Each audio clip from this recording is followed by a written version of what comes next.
तेबे सुना प्रेमी को आसला बड़ खबर आज नुआखाई अवसर में सुनार रूपार मूल्य कौन रही चलते जाना। तेज आज भारतीय बजार में 24 कैरेट सुनार मूल्य 1,02,600 टंका रही बेले 22 कैरेट सुनार मूल्य 94,050 टंका रही।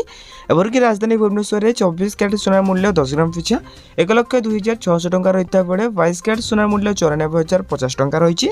एवरकि मुंबई में 24 कैरेट सुनार मूल्य 1,02,600 टंका और 22 कैरेट सुनार मूल्य 94,500 टंका रही। तेज नुआदिल्ली में 24 कैरेट सुनार मूल्य 1,02,750 टंका रही बेले 22 कैरेट सुनार मूल्य 94,200 टंका रही। एवरकि दक्षिण भारत प्रमुख सहर चेन्नई में 24 कैरेट सुनार मूल्य 1,02,600 टंका और 22 कैरेट सुनार मूल्य 94,050 टंका रही। तेज पूर्व भारत प्रमुख सहर कलिकता में यथाक्रमे 1,02,600 टंका और 94,050 टंका रही सुनार मूल्य। अन्यपटे रूपा मूल्य किलो पिछा 1,20,000 टंका होइछि। तेबे एटा थिला आज दिन सठिक सुनार रूपार मूल्य।